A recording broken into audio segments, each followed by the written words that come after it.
என்ன சொல்கிறார், அவர் டீச்சர் வேலைக்கு வந்ததில் அவர் எக்ஸ்பிளைன் பண்ணியிருந்தார். அவர் 1956 வந்து கிராஜுவேஷன் டிகிரி ஜாயின் பண்ணார் எம்சிசி மெட்ராஸ் கிறிஸ்டியன் காலேஜில் பண்ணார். அப்போயே அவருக்கு வந்து டீச்சர் ஆனுங்கிற ஆர்வம்லாம் ரொம்ப இருந்திருக்குது. ஏன்னா அவருடைய அப்பாவும் வந்து பார்த்திங்கன்னா மெட்ராஸ் கிறிஸ்டியன் காலேஜில் தமிழ் ப்ரொஃபஸராக இருந்திருக்காரு. அப்புறம் அங்கே வேலை பார்த்த ப்ரொசஸ்லாம் பார்த்து இன்ஸ்பயர் ஆகி நாமளும் ஒரு டீச்சர் ஆகணும் அப்படிங்கிற ஆர்வத்தில் தான் அவர் வந்து பிஏ இங்கிலீஷ் படித்தார். அப்புறம் எம்ஏ படித்தார். 62 முடித்தார். 62 முடிச்சு கூட அவர் 69 வரைக்கும் சரியான ஒரு வேலையில் அவரால் அவர முடியவே இல்லை. அவரே சொல்கிறார், அந்த இன்டர்வியூவில் அவர் சொல்கிறார், அவர் இன்டர்வியூ கேட்டதான் நான் சொல்லிட்டு இருக்கேன். அதெல்லாம் அவர் அந்த இன்டர்வியூ என்ன சொல்கிறாருன்னா, 69 வரைக்கும் 3 இன்டர்வியூ அவர் அட்டன் பண்ணாராமா. 3 இன்டர்வியூவில் வந்து நீங்கள் எப்படி ஸ்டூடெண்ட்ஸை மேனேஜ் பண்ணுவீங்க, நீங்கள் எப்படி பிளாக் போர்டில் எழுதுவீங்க, நீங்கள் எப்படி எக்ஸாம் பேப்பர் திருத்துவீங்க அப்படின்னு சொல்லி ஏதோ ஒரு காரணம் இந்த 2-3 காரணங்கள்னாலே அவரை வந்து ரிஜெக்ட் பண்ணி அனுப்பிச்சிட்டே இருந்திருக்காங்க. அப்புறம் தான் இந்த மெட்ராஸ் கிறிஸ்டியன் காலேஜில் இருக்க அட்மினிஸ்ட்ரேஷனை பார்த்து நீங்கள் எங்கெங்கேயும் போய் வேலை தேடுறீங்க, நீங்கள் எங்ககிட்டே வந்து வேலை பாருங்கன்னு சொல்லி அவங்க வந்து மெட்ராஸ் கிறிஸ்டியன் காலேஜில் ஜாயின் பண்ணார். 1969 ஜாயின் பண்ணார். பண்ணி லேட்டாக தான் ஜாயின் பண்ணியிருக்காரு. 1960 ஜாயின் பண்ணி அப்புறம் 1992 மேல வரைக்கும் இருந்து அப்புறம் ஏஸ் ரிட்டையர் ஆனதுக்கப்புறம் அவர் நிறைய சர்வீஸ்லாம் பண்ணி இந்த வெல்ஃபேர் ஃபவுண்டேஷன் இதெல்லாம் ஆரம்பித்து நல்லா பண்ணிகிட்டு இருக்காரு. ஸோ நான் வந்து ஜெயராம் சார் இந்த இடத்துல நான் வந்து சில்வர் ஜூப்ளி அப்போ நான் நினைக்கணும், நம்மளும் அதை அவரை வந்து நினச்சி பார்க்கணுங்கிற ஒரு காரணத்துக்காக அவரை பற்றி நான் இங்கே கொஞ்சம் ப்ரீஃபாக சொன்னேன். நம்ம போகிற அமைப்புகள் WP மட்டும் இல்லை, எல்லா அமைப்புகளும் சேர்ந்து நம்ம நிறையா இன்னும் போராட வேண்டியதாக இருக்குது. ஜெயராம் சார் காலத்தில் 1960களில் எப்படி இருந்ததோ அதுக்கும் இதுக்கும் ரொம்ப ஒன்றும் வித்தியாசம் இல்லை. அப்பவும் போராடிட்டு தான் இருக்கும், இப்போவும் போராடிட்டு தான் இருக்கும். புது பிரச்சனைகள் இருக்குது. பெரிய அவேர்னஸ் ரொம்ப டெவலப் ஆகிட்டுன்னு சொல்ல முடியாது, அந்த அளவுக்கு மோசம் இல்லை. இப்போ மீடியாலாம் நிறையா வந்துடுச்சு. சொன்ன மாதிரி நமக்கு எலக்ட்ரானிக் மீடியா, பிரிண்ட் மீடியா எல்லாம் நிறையா இப்போ அவேர்னஸ் கிரியேட் பண்ணனால ஓரளவுக்கு பெட்டராக இருந்தாலும் ரொம்ப அளவு வித்தியாசம் இல்லை. இப்போ நம்ம குமார் கூட சொன்னார் பட்டிமன்றத்தில், நம்மளை பாட்டு பாடுறானோ பிச்சைக்காரனோ தான் நினச்சிட்டு இருக்காங்க சமூகத்தை பாதி பேருனார். அது ரொம்ப வாஸ்தவம். எல்லாத்துக்கும் அந்த அவேர்னஸ் வரல, எல்லாத்துக்கும் அந்த மீடியாவோட இது போய் சேர கிடையாது அது. ஸோ இன்னும் நம்ம சமூகத்தில் நிறைய விழிப்புணர்வு வர வேண்டியது இருக்குது. ஆனாலும் அதே சமூகத்தில் இன்னும் சில பேர் நல்லா விழிப்புணர்வு அடைஞ்சு நமக்கு வேண்டியதை அவங்க பண்ணிட்டு தான் இருக்காங்க. நமக்கு வந்து சர்வீஸ் பண்ணுற மாதிரி பண்ணிட்டு இருக்காங்க. அது மட்டும் இல்லாமல் அரசாங்கம் விரும்பி செய்கிறாங்களோ இல்லையோ ஒரு கட்டாயத்தின் பேரெலாம் செய்கிறாங்க. 1995 ஜிஓ கவர்மெண்ட் ஆர்டர்லாம் போட்டாங்க, அதெல்லாம் செல்லுபடி ஆகலை. அவனா அந்த பியூரோக்ராட்ஸ் நினச்சா இம்ப்ளிமெண்ட் பண்ணல, இல்லைன்னா பண்ண வேண்டான் இருக்குது அந்த கவர்மெண்ட் ஆர்டர். ஆனால் ஒரு பப்ளிக் ஒரு பர்சன் வித் டிசபிலிட்டிஸ் ஆக்ட் 1995 வந்ததுக்கப்புறம் அது ஒரு ஸ்டாச்சுட்டரி ரைட் ஆயிடுச்சு நமக்கு. அப்போ என்ன பண்ண நம்ம ஈஸியாக கோர்ட்டுக்கு போக முடியுது. அந்த பிடபிள்யூ ஆக்டில் கூட சொன்ன மாதிரி கவர்மெண்ட் அவங்களா விரும்பிலாம் கொண்டு வரல. அவர் ஏஷியா பெசிபிக் கான்ஃபரன்ஸில் இந்தியா போய் கையெழுத்து போட்டு வந்துருச்சு. நாங்களாம் வந்து ஊனமுற்றவர்களுக்கு நாங்கள் மாற்றுத்திறனாளிகளுக்கு வந்து நாங்கள் எல்லாம் செய்கிறோம் அப்படின்னு கையெழுத்து போட்டு வந்தனால ஒரு கட்டாயம் ஏற்பட்டுருச்சு. நமக்களும் வந்து NGOs நான் கவர்மெண்ட் ஆர்கனைசேஷன்ஸ் அவங்கெல்லாம் போய் ஃபைட் பண்ணி லாபி பண்ணி அப்புறம் அதை வந்து ஆக்டை வந்து இப்படி பாஸ் பண்ண வச்சாங்க. அரசாங்கம் செய்யுது, ஆனால் அதை ஒரு சமூகம், நம்ம சமூகம் மற்ற சமூகம் சேர்ந்து அதை செய்ய வைக்க வேண்டியதாக இருக்குது. அதுதான் நடைமுறை அதுதான் நடந்துட்டு இருக்கு இப்போ. அதே மாதிரி இப்போ கூட பாருங்கள், அந்த rights of person with disabilities அப்படிங்கிற ஆக்ட் இன்னும் அந்த ஸ்டாண்டிங் கமிட்டியில் தான் இருக்குதே ஒழிய. இப்போ 2007 கையெழுத்து போட்டோம். மாடசாமி கூட அதை பற்றிலாம் பேசினார். இப்போ நாகராஜன் பேசினார்.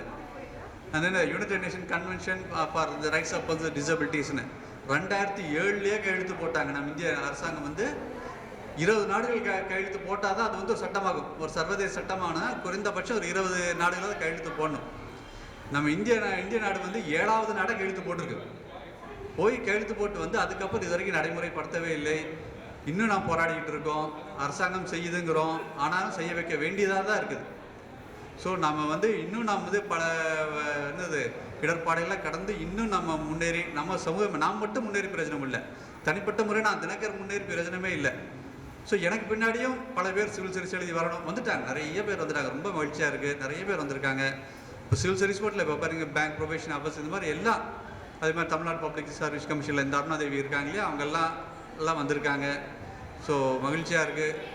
அந்த மாதிரி நம்ம WP மட்டும் இல்லாமல் எல்லா அமைப்புகளும் ஒன்றா சேர்ந்து நாம் இன்னும் ஒற்றுமையாக செயல்பட்டு நம்ம பாராட்ட சம்பளுக்காக நம்ம இன்னும் வேலை செய்யணும் வேண்டிக்கிறேன்.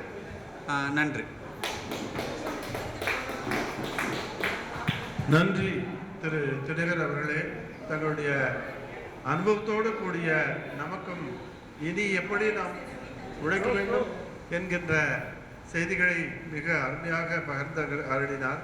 எனவே அவருக்கு நன்றி கூறுவதோடு அவரை சிறப்பு செய்யும் விதமாக நம்முடைய செயலர் கீதா அவர்களை அன்புடன் அழைக்கிறேன். திரு தினகர் அவர்களுக்கு நன்றி செய்கிறார்.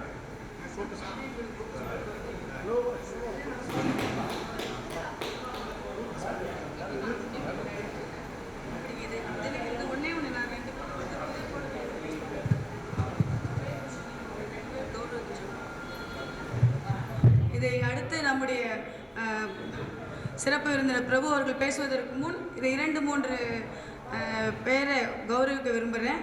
முதல்ல எங்களுக்கு உறுதுணையாக எப்பொழுதும் இருக்கும் பாக்யரதி மேடமும் அவருடைய கணவரையும் நாங்கள் கௌரவிக்க விரும்புகிறோம். அவர்கள் மூலம்தான் எங்களுக்கு இந்த இடம் கிடைத்தது, தொடர்ந்து கிடைத்து வருகிறது. எல்லோரும் வாலண்டியர்ஸ் எல்லாரும் கிடைக்கிறாங்க. ஸோ மேடம் வரணும், மேடைக்கு வரணும்னு கேட்டுக்கிறேன். இப்போ பாக்யரதி மேடமும் சாரும்.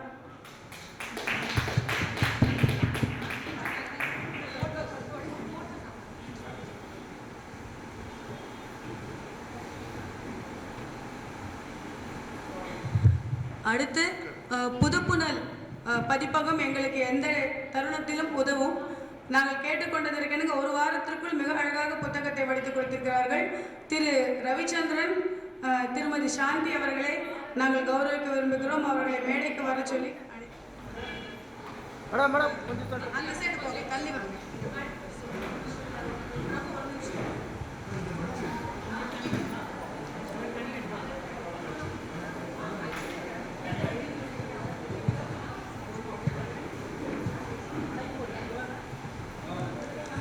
அடுத்து திரு கோபாலகிருஷ்ணன், திருமதி மீனா கோபாலகிருஷ்ணன். அவங்க என்னோட சித்தப்பா சித்திங்கிறதுனால நான் சொல்லலை. எங்களுக்கு பல வருடங்களாக பிறர் அறியாமல் எங்களுக்கு பல வகையில் உதவி புரிபவர்கள். இப்பொழுதும் இந்த ஷீல்டெல்லாம் அவங்க டிசைன் பண்ணி கொடுத்தது ரொம்ப ப்ராம்ப்டாக அவங்க தான் பண்ணினாங்க. அவங்கள நாங்கள் கௌரவிக்க விரும்புகிறோம். திரு கோபாலகிருஷ்ணன், திருமதி மீனா கோபாலகிருஷ்ணன் மேடைக்கு அழைக்கிறோம்.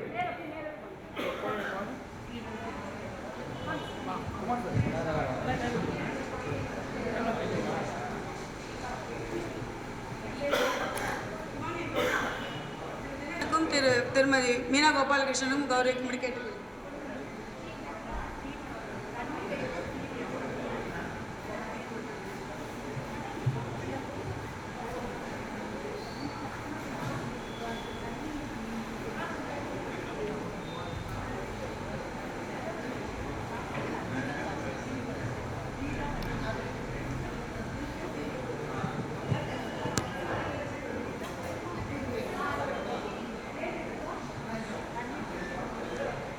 இனி திரு தாமதப்படுத்தியதற்கு திரு பிரபுவிடம் மன்னிப்பு கோருகிறேன்.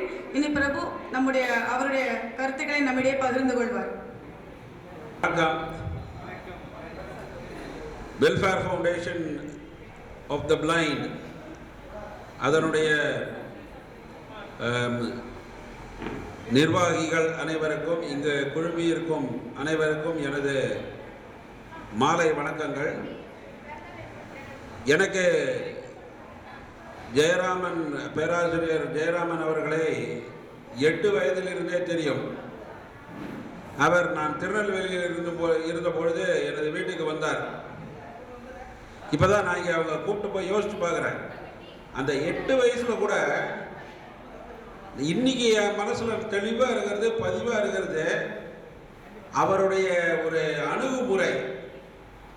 இப்போ இன்னைக்கு நாங்கள்லாம் ப்ரொஃபஸர் ஆகிருக்கலாம், நிறைய பேர் நிறைய ஒரு அளவில் வளர்ந்துருக்கலாம்.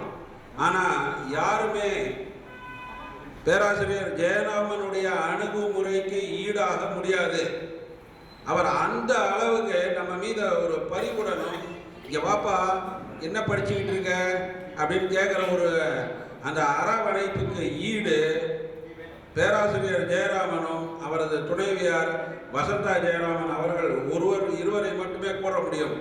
அந்த அளவுக்கு பின்னர் நான் கிறித்துவ கலையில் படித்த போது நான் என்னைக்கெல்லாம் அவங்க வீட்டுக்கு போயிருக்கிறேனோ அன்றைக்கெல்லாம் எனக்கு சாப்பாடு இல்லாமல் அங்கங்கே அனுப்பிச்சதே இல்லை. அந்த அளவுக்கு ஒரு அதாவது வர்றவங்களுக்கு என்ன வேணும், அவங்கக்கிட்ட எவ்வளோ பரிவாக நடந்துக்கணும் அப்படின்றத அந்த பண்பாடு இருக்கு பாருங்க. அந்த பண்பாடு அவர் பேராசிரியர் ஜெயராமனை அவருடைய அகாடமிக் எக்ஸலன்ஸ்க்கு மேலே ஒரு சிறந்த மனிதராக, ஒரு சிறந்த உறுதுணை புரியக்கூடிய ஒரு பிலாசபராக என்னுடைய ஒரு வாழ்க்கையில் கண்டிராத, இதுவரை நான் கண்டிராத ஒரு பெரிய மனிதர் யாருன்னா அது பேராசிரியர் ஜெயராமன் தான். அவருக்கு இந்த welfare foundation of the blind அப்படின்றத 1990 துவக்கி இதன் வாயிலாக அவர் 2 விதமான ஒரு போக்கை கடைபிடிச்சார். ஒன்று, நம்மகிட்டே இருக்கிறவர்களுக்கு எந்தவித ஒரு இடர்பாடு இருந்தாலும் அதை களைய வேண்டும் என்பது. மற்றொன்று, இந்த விழிப்புணர்வு அப்படின்றதுல அவரே நிறைய விஷயங்கள் பண்ணிட்டு போயிருக்கிறாரு. ஆனால் அதை தொடர்ந்து நம்ம செய்யணும். அதை எப்படி செய்யணும்னாக்கா, here after it is required to document whatever he has said and whatever he believed in. அவர் என்னென்ன செய்யணும்னு நினைச்சாரோ அதை இப்போ இன்னைக்கு இருக்கிற ஒரு காலகட்டத்தில் அதை எழுத்து வடிவத்திலும் மற்றும் இருக்கக்கூடிய கணினி வடிவத்திலும் செயலி வடிவத்திலையும் அதை கொண்டு வந்தால் தான் நம்மளால் பார்க்க முடியும். அதை welfare foundation of the blind செய்யணுன்றது என்னுடைய அவா. இந்த சில்வர் ஜூப்ளி ஆண்டில் அதை சுகுமார் மட்டுமே செய்ய முடியும். அவர் வழி வந்த சிறந்த மாணவர்கள், அந்த சிறந்த மாணவர்கள் அப்படின்றதுல நிறைய பேர் இருக்காங்க, நான் இருந்திருக்கிறேன். ஆனால் அவருடைய ஒரே வாரிசு பேராசிரியர் சுகுமார் தான். அவர் தான் இதை செயலேற்று அதை செய்ய வேணும்னு கேட்டுக்கிறேன். அதே போல அவருக்கு உறுதுணையாக இருக்கக்கூடிய லதா ராமகிருஷ்ணன் எல்லா விதத்திலையும் நான் பார்த்துட்டே இருக்கிறேன். ஆண்டுக்கு ஆண்டு அவங்க செஞ்சுட்டு இருக்கிற சேவையை நம்மால பாராட்டாம மாத்திரம் இல்லை, அதை வியந்து பார்க்க வேண்டிய ஒரு கட்டாயம். அதே மாதிரி மணலியிலேருந்து வந்திருக்கிறார் ராஜசேகரன். அவர் ராஜசேகரன் சாரை நான் கிட்டத்தட்ட 1990 பார்த்துட்டு இருக்கிறேன். அவரது சேவையை WFP பெறதுக்கு நம்ம கொடுத்து வச்சிருக்கணும். நான் இது அத்தனையும் சொல்றது, இனிமே WFP இந்த சில்வர் ஜூப்ளி ஆண்டில் அவங்களுடைய ஒரு நெடுநோக்கு பார்வையாக தங்களை எவ்வாறு வளர்த்துக் கொள்வது என்பதை அவர்கள் திட்டமாக தீட்டி அதன் வழியிலே இன்னும் பல ஆண்டுகளை கடந்து சென்று பொன்னாண்டு விழா மற்றும் இந்த வைர விழா, மணி ஆகிய விழாக்களை கொண்டாட வேண்டும் என்ற எனது வாழ்த்துக்களை தெரிவித்துக் கொண்டு இந்த வாய்ப்புக்கு நன்றி கூறி விடைபெறுகிறேன். வணக்கம்.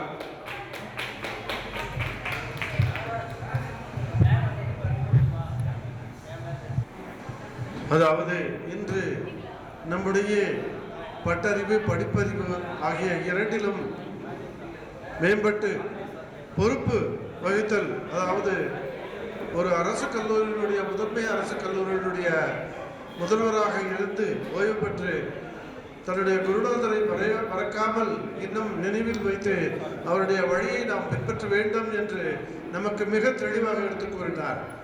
எந்த நோக்கத்திற்காக இந்த கூட்டங்களை நாம் அவ்வப்பொழுது கூட்டிக் கொண்டிருக்கிறோமோ அந்த நோக்கத்தினுடைய முக்கியத்துவம், அதாவது சுவாமி விவேகானந்தர் எப்படி தன்னுடைய தன்னுடைய ஆசானுக்கு ஒரு சிறப்பை செய்ய வேண்டும் என்று நினைத்தாரோ அதுபோல தன்னுடைய ஆசானுக்கு சிறப்பு செய்ய வேண்டும் என்பது அதில் முதல் சிறப்பு.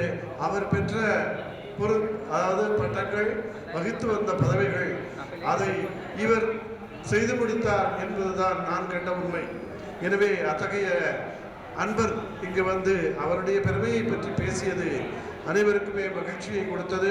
எனவே அவரை இப்பொழுது சிறப்பு செய்யும் பொறுப்பை அடியேன் ஏற்கிறேன். பிரபு அவர்களுக்கு மரியாதை செய்யும்படி எங்கள் தலைவர் சுகுமாரை கேட்டுக்கொள்கிறேன்.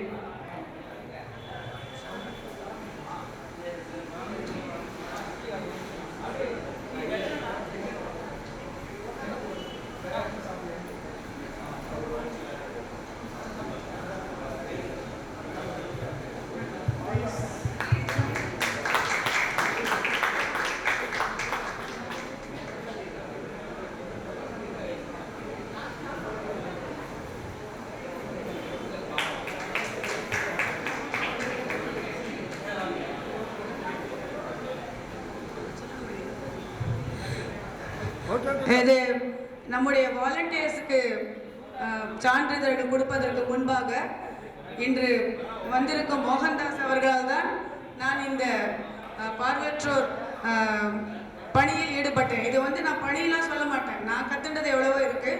எனவே திரு மோகன்தாஸுக்கும் திரு ரவிக்குமார் ஆசிரியர், பூந்தமல்லியில் ஆசிரியராக இருந்த ஓய்வு பெற்ற இருவருக்கும் நாங்கள் ஒரு எளிய கௌரவம் செய்ய விரும்புகிறோம். அவர்களை மேடைக்கு அழைக்கிறோம். ரவி கீழே இருந்தாலே போதும், வாங்க.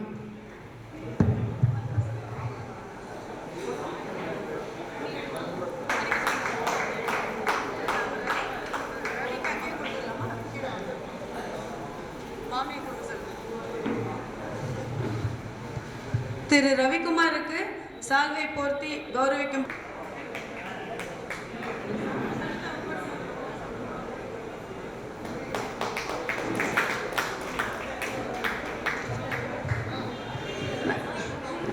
நம்முடைய வாலண்டியர்ஸ் அவங்க எல்லாரும், ஹரிகிருஷ்ணன் வாலண்டியர், அவருக்கு சான்றிதழை கொடுக்கும்படி தினகரன் அவர்களை கேட்டுக்கொள்கிறேன்.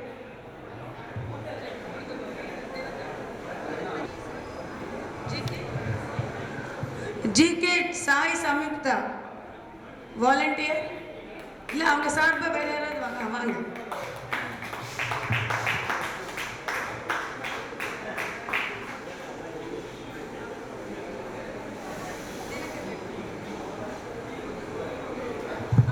திரு தினகர் அவர்களே, சாய் சம்யுக்தாக்கு சான்றிதழ் வழங்கும்படி கேட்டுக்கொள்கிறேன்.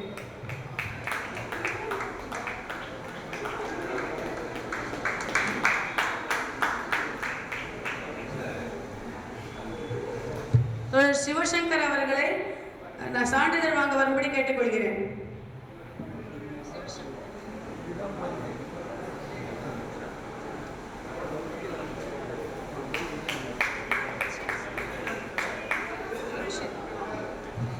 தொடர் பரீட்சித் பிரணவ் வாலண்டியர்.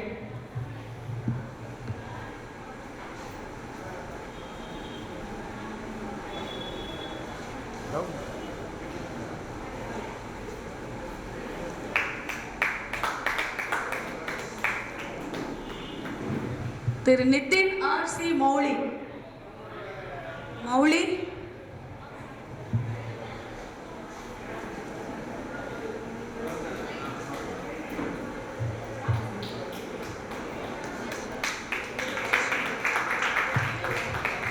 திரு பிரபு அவர்களை நித்யஸ்ரீ என்ற வாலண்டியருக்கு சான்றிதழ் கொடுத்து கௌரவிக்கும்படி கேட்டுக்கொள்கிறேன்.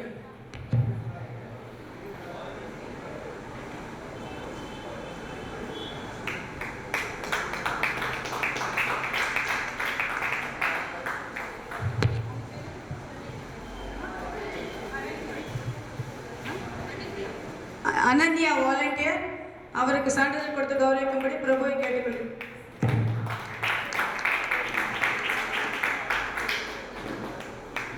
வேற யாராவது வாலண்டியர்ஸ் இருக்கீங்களா?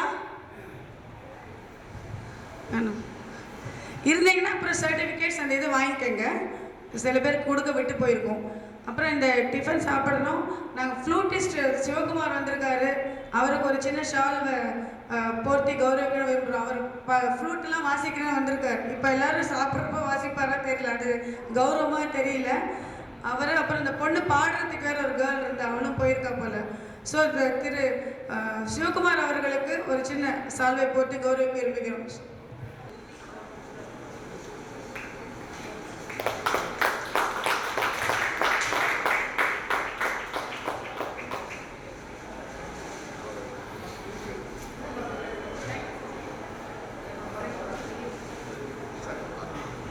தந்ததற்காக எங்கள் மனமார்ந்த நன்றியை சொல்லிக் கொள்கிறேன். ஒவ்வொருவராக பெயர் சொல்லலாம், ஆனால் ஏற்கனவே பசியாக இருக்குது. தவிர யாரையாவது விட்டு போயிட்டுனா அது மனசு கஷ்டமாகும். நம்ம எல்லாமே ஒரே குடும்பம், அதனால யாரும் சொல்கிறோம் யாரும் விடலைங்கிறதெல்லாம் கிடையாது. எல்லோருக்கும் எங்களுடைய மனமார்ந்த நன்றி. உங்களுடைய ஆதரவு எங்களுக்கு எப்பவும் இருக்க வேண்டும் என்று கேட்டுக்கொள்கிறேன். எங்கள் சங்கத்தின் சார்பாக நிறைய வேறு விஷயங்கள்லாம் செய்கிறதுக்கு இருக்கோம். எல்லாத்துக்கும் உங்களுடைய உதவியை நாங்கள் எதிர்பார்க்கிறோம். நன்றி, வணக்கம்.